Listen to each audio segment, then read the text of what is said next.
Hindi ba kabilin-bilinan ko na lahat ng i-hire mong mga empleyado sa resort, pleasant looking, bawal ang hindi maganda? Anong ginawa mo kay Marilyn? Pinalayas ko. Hindi mo pwedeng paalisin si Marilyn. She works for me. Siya ang bago kong personal assistant. Your mom's assistant? Inviting you to the party of your old yaya? But anyway, how's the shift? Nagkausap na ba kayo?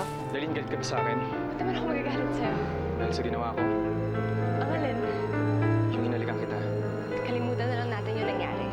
Darlene, sandali. Palagay ko, type ka. Palagay ko malapit ka na magpa-boyfriend.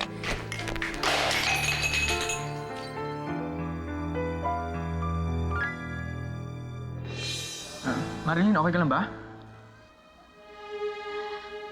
Okay lang ako. Teka, tulungan na kita. Okay lang ako. Okay lang ako.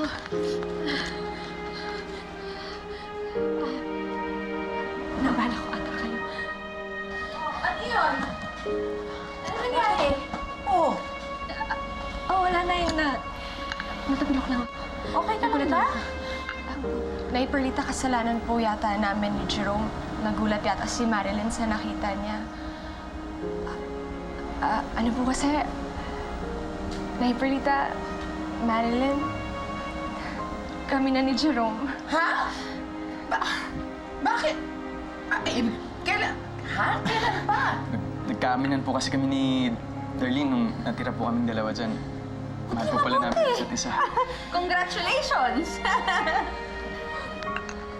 Marilyn, okay ka lang? Mukhang magkakasakit ka yata. Hindi. Ayos lang ako. Ayos lang ako. Katunayan nga niyo, masaya ako. Masaya ako para sa inyong dalawa kasi takin mo, mga best friend mo, mag-boyfriend at girlfriend na ngayon. At nangyari po yun dito sa bahay, di ba? Sa pagkakataon ngayon. Ang saya lang. Sige po, Nay Perlita, happy birthday po ulit. Maraming salamat po. Sige, darling. Anak ha, salamat din sa pagpunta mo. O pag may kailangan ka, punta ka lang dito kahit anong oras. Malapit lang naman ako. Sige po. Perlita, sabihin na po kami ni Darlene. Salamat po, happy birthday po ulit. Sige, kamusta mo kay Nanay Aida mo ha? Sige Ingat po. kayo sa pag-uwi. Ingat. Salamat Para saan? Salamat sa pag-imbita sa amin dito ni Darlene. Alam mo, Marilyn, kung hindi dahil sa'yo, siguro hanggang ngayon hindi pa rin kami nakikibuan ni Darlene. Ikaw pa pala yung magiging tulay namin. Alam mo, lucky charm talaga kita eh. Thank you. Ayos lang yun. Sige na, umuwi na kayo. Baka hinahanap na kayo sa resort. Sige, Dala lang tayo bukas. Bye. Ingat! Po kami. Happy birthday! Salamat! Pasok na po ako sa'yo.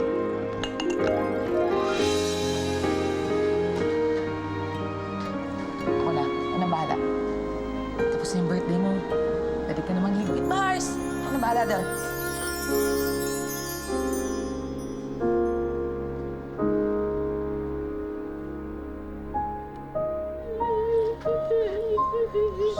Marilyn, ako na dyan. Tanga-tanga ko.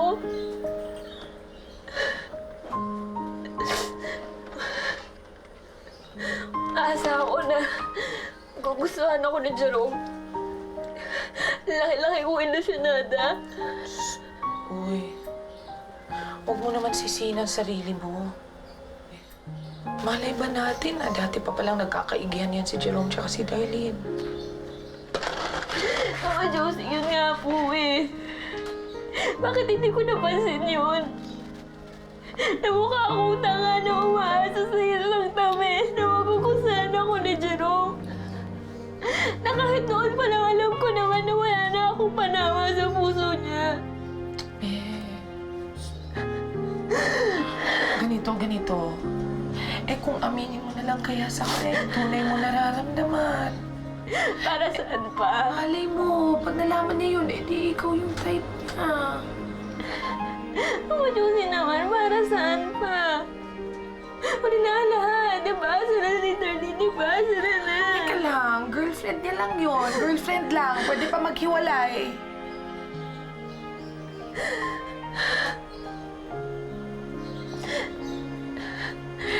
Ano namang binatbat ko dun sa kaibigan kong yun? Kay Darlene. Mabait siya. Mayaman. At higit sa lahat, maganda. Oh, Bagay na bagay sila ni Jerome. Naku. Marilyn, panlabas na kanyo. Ano naman yung iniisip mo eh? Ito ha, tatandaan mo to. Ilang beses ko na itong sinasabi sa'yo. Batang-bata ka pa lang. Hindi ka pangit, Marilyn. Hindi ka lang naayusan.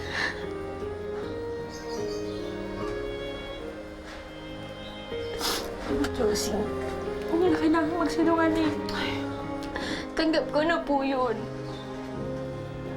Ang kailangan ko lang tanggapin na wala talaga magkakagusto na tao. So, may ganitong itsura. Ay, naku. Sabi. Tama na yan.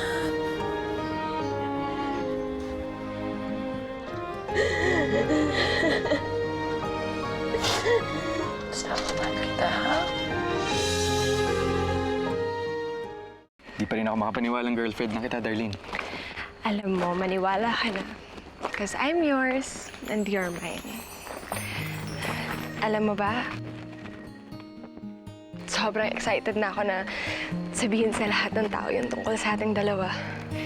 Pag aaminin mo na yung tungkol sa relasyon natin sa pamilya mo, Darlene, gusto ko andun ako, Gusto kong pagmalaki sa kanila na malinis ang intensyon ko sa'yo. Oo naman. Kung gusto mo pa nga, sabihin natin tonight. Sabay tayo. Talaga? Oo. Sige. Sige, mauna muna ako, Jerome, ha? I'll see you later.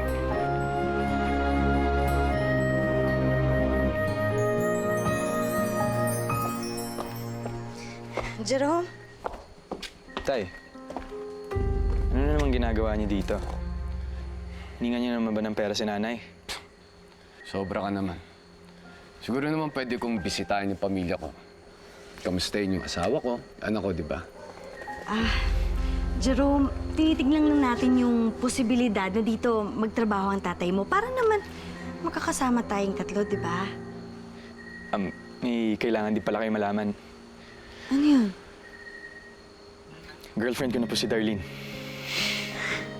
Talaga? Alam mo, noon pa man, alam kong bagay na bagay kayong dalawa. Ayos Marunong ka rin palang pumili.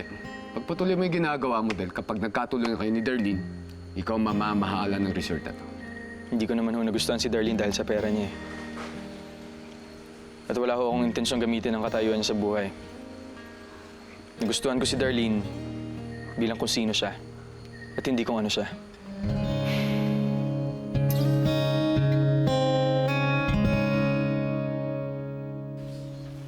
Akala ko ba paborito mo tong libro, bakit nakakalat-kalat na lang? Ilagay niyo na lang po dyan, Nay.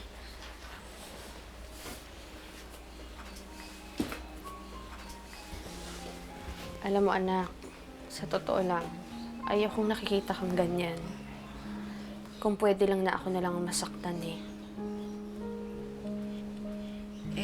Nay, kasalanan ko rin naman to Ako yung may gawa nito sa sarili ko. Sana nakinig na lang ako sa inyo. Sana hindi ko na lang inuna yung pagkagusto ko kay Jerome. Sakit lang sa puso yung nakuha ko Hayaan mo na anak, lahat naman na nangyayari sa atin, maganda o pangit, may mabuti namang naitutulot. Siguro ang maganda niyan, unahin mo na lang talaga muna ang pag-aaral mo kaysa dun sa pag-ibig. Buti pa nga siguro, Nay. At least sa school, sakit lang sa ulo. Hindi dami yung puso. Tama yan. Tsaka alam mo anak, pag nagkataon na inayos mo yung pag-aaral mo, nakagraduate ka, tapos naging successful ka, alam mo, gustong-gusto ng mga lalaki yan, yung mga successful na babae. Sigurado ko maraming manliligaw sa'yo balang araw. Kaya huwag ka malungkot. Hayaan mo na yun. Ika na. Tulog na tayo, ha? intindihin yung mga ganyan. Huwag kang kakabahan, ha? I'm sure that they will like you the way that I like you. Okay? Good evening po, ma'am, sir. Evening. Good evening po. Darlene! Kailan pa kita hinahanap? Saan ka nagsusuot? This came for you. From Ryan. A simple token sa kanya daw mga troubles na nagawa. See? Bait, di ba? Gusto ko yung batang yun. Nangihinayang ako. At mukhang malaki ang gusto sa'yo, ha?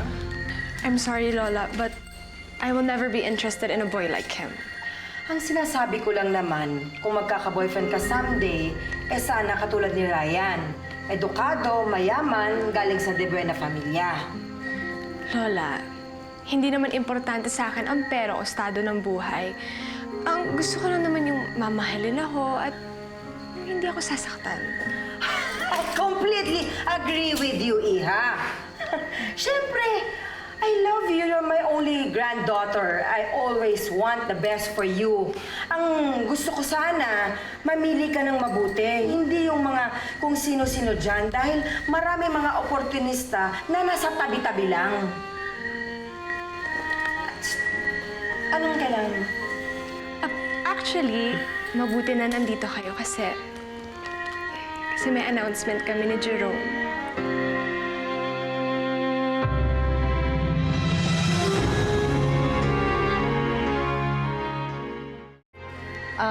Ano yung i-announce yung dalawa? May naisip po kasing idea si Darlene para sa restaurant, madam. Ano?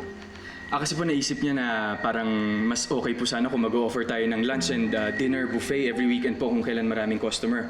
Tapos para mas exciting po, every week iba-iba yung theme. At first, pwede po tayo mag-Japanese and then sa susunod na linggo, Filipino cuisine naman po. At the same time po, magiging attraction din po yung restaurant dito sa resort natin.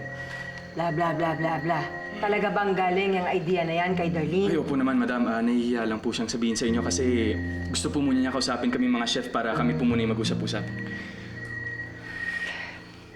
Okay, fine. I'll talk to Chef Andy para maibigay mo ang mga suggestions mo. Plan it right away. Ano pa? May sasabihin ka pa? Wala na po, madam. Excuse me po. Alis na. Excuse me lang po, I'll be back. Where are you going? Wait lang, Lola.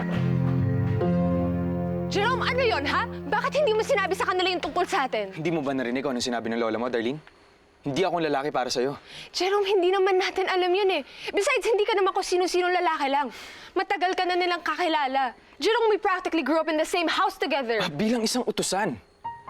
Darlene, trabahador lang ang tingin sa akin ng pamilya mo. At sigurado ako kapag nalaman nila yung tungkol sa relasyon natin, hindi sila titigil hanggat hindi tayo naghihiwalay. O so ano gusto mo, ha? Gusto mo mag-break na tayo? Siyempre hindi, Darlene. Mahal kita. Pero ayoko makagulo sa pamilya mo. Mabuti pa siguro, sikreto muna natin itong relasyon na to. Hanggang kailan? Hanggang sa may mapatunayan ako sa buhay ko. Hanggang sa magkaroon ako ng sarili kong pangalan. Darlene, magkaiba yung mundong ginagalawan natin. Langit at lupa ang pagitan nating dalawa. At gusto ko mapaikli yung agwat na yon. Gusto ko kapag papakilala mo na ako sa pamilya mo, sa mga kaibigan mo, hindi bilang isang utusan, kundi bilang isang kapantay. Gusto kong maging karapat-dapat sa'yo, Darlene.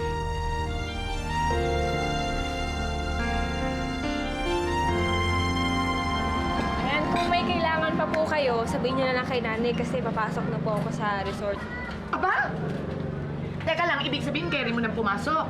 Nako, makikita mo dun yung Jerome tsaka Darlene. Hindi ko naman po pwedeng pabayaan yung trabaho ko nang dahil lang sa kanila. Isa pa, nag-usap na po kami ni nanay at sinabi ko na ang priority ko ngayon ay pag-aaral na lang at ang trabaho ko. So, okay ka na? Wala naman po akong choice eh. Dapat tanggapin ko na si Jerome ay ang Prince Charming ni Darlene. Kahit naman nung bata kami, halatang-halata na si Jerome na si Darlene yung gusto niya. Very well said, Miss Sapang Palay. At least, Mabuti na rin yan. Hindi ka na bitter, di ba? Alam mo, Mama Josie, ang bitter lang ngayon ay ang ampalayang kinakain mo. Yun lang. Ayun, mabag. Sa Tuesday, babalik ako ng Manila kasi magpapatahi ako ng gown para dun sa investors party sa weekend. Sama ka, ha? Po, may klase ko kasi ako eh. Marilyn, bakit? May problema ba? Wala po, masama lang po yung pakiramdam ko. Ha? Eh, bakit pumasok ka pa? Naku, uminom ka na ba ng gamot? Sandali lang ha, ipapatawag ko yung nurse para mapatingnan kita kaagad. Sandali. Hindi ho. Ayos lang po ako, Ma'am Giselle. Kaya ako pa naman po magtrabaho. Sigurado ka, Marilyn, ha? Ayokong papwersahin mo yung sarili mo. At saka kapag hindi mo na kaya, sabihin mo kaagad sa akin, ha? Para maipahatid kita kay Mang Rufin. Apo. Ma'am Giselle, may nabanggit na po ba sa'yo si Darlene tsaka si Jerome? Oo, meron. Masaya nga kami kasi sa kauna-unang pagkakataon, merong magandang gagawin kong si Darlene. Okay lang po sa inyo? Okay lang po kayo, Ma'am Charito? Oo naman! Siyempre naman okay na okay yun. Akalain mo, sa unang pagkakataon, itong si Darlene nagkaroon ng interes sa negosyo. Negosyo? Oo, negosyo. Marilyn? Marilyn, kanino pa kita hinahanap? Mami, hiramin ko lang muna si Marilyn. Magmerienda lang kami. Sige. Sige po. Sige, Ma'am. Nung una talaga, hindi ko talaga siya mag-gets.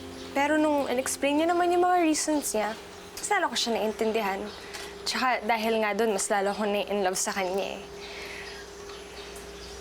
Kaya, Marilyn, kung pwede, secret mo na yung relationship namin ni Jerome, ha? Thank you. Darlene, Oh, ang sweet mo naman talaga. O, di ba break mo? Halika, samahan mo muna kami. Ikaw, Marilyn, gusto mo ba? Ina, may dala ako. uy, pasalubong mo sa akin.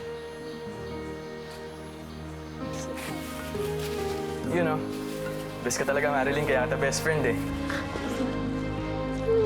Sarap, di ba? Bring apples. Yes. Ito, may red. Marilyn, you don't mind naman, di ba? Okay lang, sige. Okay ka lang? Oo, okay lang ako. May gagawin pa pala ako. Muna na ako, Sige. Sige, bye-bye. Bye. Kala ko ba hindi ka bitter? Akala ko nga din po eh. Akala ko kaya ko silang makitang dalawa. Pero ang sakit pala. Sakit pala makita na masaya sila, sweet silang dalawa. Alam niyo ba yung parang unti-unting dinutulog yung puso mo? Ganyan talaga. Alam ko naman po na wala akong karapatan para masaktan. Kaibigan na kami ni Jerome. Opo, dapat nga maging masaya pa ako sa kanilang dalawa kasi matali ko silang kaibigan eh. Pero, di ko po kaya. Di ko po kaya na makita silang masaya. Eh kung nahihirapan ka ng ganyan, umalis ka na dyan sa resort. Mas madaling kalimutan yung sakit na yan kapag hindi mo sila nakikita. Kung pwedeng hanap ko, di ba? Pero hindi ko po kayang iwan yung trabaho ko eh. Malaking bagay yung sweldo na kukuha ko para sa aming inay. Isa pa, ayoko po iwan si Giselle. Papalipit na rin po yung loob na sa akin. Marilyn, ikaw naman magdedesisyon yan pagdating ng dulo eh. Pero alam mo, isa lang mapapayo ko sa'yo. Ha? Huwag kang masukista. Huwag kang pamartin-martin, hindi na uso yan. Kapag masakit, masakit-sakit! Umalis ka dyan. Umalis ka at maiintindihan nila yan, lalo na kung totoo ng mga kaibigan ng mga yan.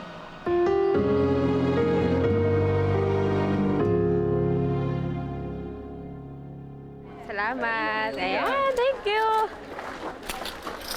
Marilyn, teka, sandali. Meron pa ba para sa amin? Wala na kasi. Ubus na eh. Kakabili lang. Ganun eh. Dati naman kasama kami sa bilang. Sige na, nagugutom na ako eh. Baka may pangimagas ka dyan, oh. Hindi, wala na talaga. Saka, di ba, chef ka naman. Pagluto mo na yung sarili mo. Sige, alis na ako, Marilyn, sandali. Siya nga pala, si Darlene saka ako. Gusto na sana naming manood ng sine bukas. Baka pwede ka. Libre ko naman eh. Hindi pala ako bukas eh. Kayong dalawa na lang. Hindi, Marilyn, gabi pa naman. Tsaka sigurado tapos na yung trabaho mo nun. Sige na. Hindi naman nabala eh. Busy ako. Pasensya na.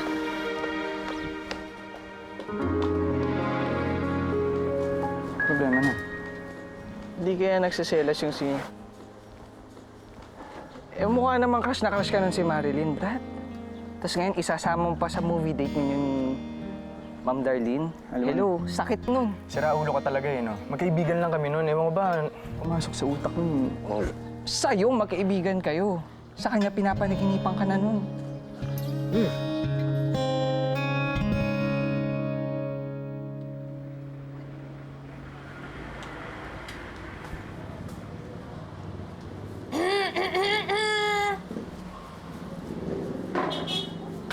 Mars? Paano papasok ang tao dito kung ganyang itsura mo, ha, Bert? Ay, dumating si Mumbai, naningil na naman? Hindi. Oh, anong drama? Anong chika mo? Lugmok-lugmukan ka dyan. Hindi lang ako sanay na ganito katahimik dito sa karinderya. Kasi dati, pag ganitong walang masyadong tao, andyan naman si Marilyn para aliw-aliwin ako. Ay. Hindi lang ako sanay. Naku, namimiss yung anak niya. Mars, tingin mo ba tama na pinayagan kong magtrabaho siya dun sa resort? Actually, sinabi niya nga sa akin na medyo nahihirapan siya eh. Dahil syempre, hindi na maiwasang makita doon si Jerome tsaka si Darlene. Pero mukha namang nag-i-enjoy siya. Tsaka mabuti na yun, di ba, napapractice na yun, napapag-aralan niya sa school. Ewan ko ba? Hindi na talaga ako mapalagay na doon siya nagtatrabaho. Mars! Hayaan mo siya. At least malaki yung mundo niya. Kesa naman kayong dalawa lang lagi magkasama. O, sige ka. Baka magkapalitan kayo ng mukha.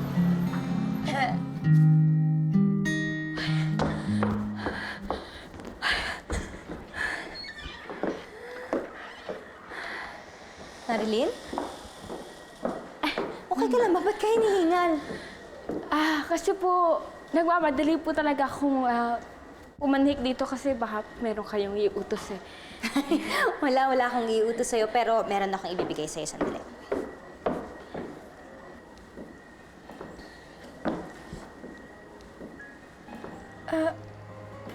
Napansin ko kasi wala kang cellphone eh. Pero, ma'am, di ba mahal to? Hindi ko po to kayang tanggapin kasi hindi ko po yung mababayaran sa inyo. Marilyn, regalo ko yan. Kasi kailangan mo yan sa trabaho. Paano kita matatawagan kung wala kang cellphone, di ba? At saka alam mo, maraming magandang features yan. Pwede ka dyan maggamitin mo yung mail, tapos pwede mo kong email gamit yung phone mo na yan. Salamat po.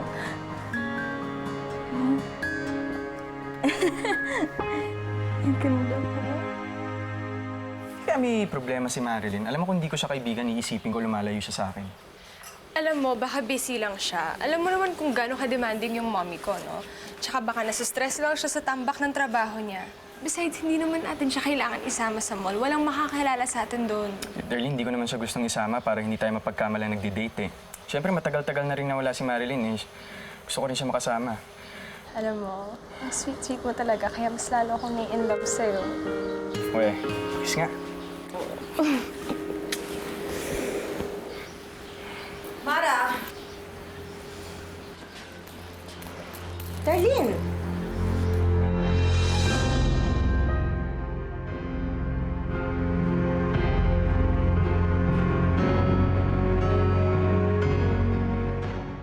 Lola? Magandang hapon po, ma'am. Ang ginagawa mo rito? Nagbe-brainstorm lang po kami, Lola, para sa mga ideas for the buffet kasi gusto namin na may mga pumunta pang tourist dito. Kung gusto mong kausapin ng head chef, talk to Chef Andy, hindi sa alalay niya. If you have suggestions, go straight to him. Okay? Okay po. At ikaw, hindi ba kabilin-bilinan ko sa mga trabahador ng resort na ito? na magpakalat-kalat sa oras ng trabaho? La, kasalanan ko po yun kasi sabi ko po sa kanya dito po kami mag-uusap. Iho, dapat alam mo na hindi porket anak-anakan ka ni Aida, pwede ka nang lumevel. Trabahador ka. Dapat umayos ka. Ha? Halika na, Darlene. Bumalik ka sa trabaho mo, ha?